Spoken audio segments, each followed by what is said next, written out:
আমরা তখন বলেছিলাম গণভোট করবেন না, কারণ এই গণভোটের কোনো আইনি ভিত্তি নাই। সময় কথা বলবে। আমি এক রেশার সাহেবের ভাই, তাকে আমি ছোট করতে চাই না। সংসদে মানুষের কষ্ট নিয়ে কথা হচ্ছে না, এমন বিস্ফোরণ অভিযোগ করলেন আনিসুল ইসলাম মাহমুদ।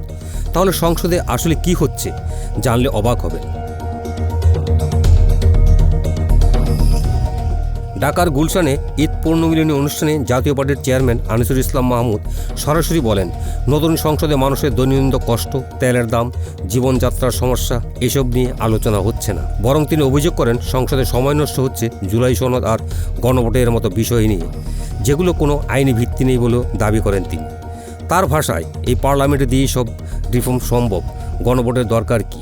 আমরা নির্বাচনের আগে বারবার করে বলেছি, এই যে আজকে যে সংস্কারের যে জুলাই সনদ করছে, এটা কিন্তু ফোর্সেবল, এটার কোনো আইনি ভিত্তি নাই।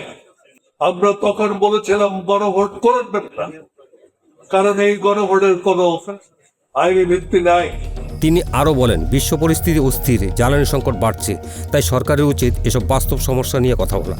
তবে একই সাথে সরকারের সময় দিতে চান বলেও জানান তিনি। এখন প্রশ্ন হচ্ছে, সংসদে যদি মানুষের কষ্ট নিয়ে কথা না হয়, তাহলে সাধারণ মানুষের কথা কে বলবে? পুরো বিষয়টা শেষ পর্যন্ত দেখুন। অনুষ্ঠানে বক্তব্য দেন জাতীয় পার্টির মহাসচিব ABM রুহুল আমিন হাওলাদার।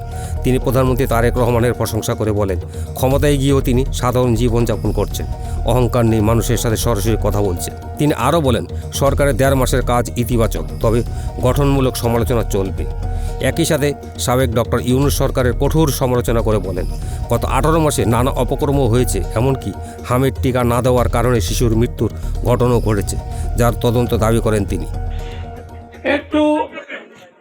একটু আঁকা পথে করে গেছি। ইলেকশনটা কাদের সাহেব করছে না, আমরা করিনি। ইতিপূর্বে কাদের সাহেবকে নিয়ে আমাদের গুরুত্বপূর্ণ ব্যক্তিবর্গ অনেক কথা বলেছেন। সময় কথা বলবে।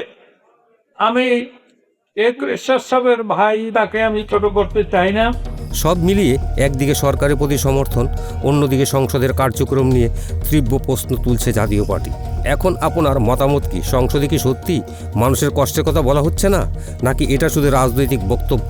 কমেন্টে আপনার মতামত জানান। আপনার মতামতই গুরুত্বপূর্ণ। ধন্যবাদ।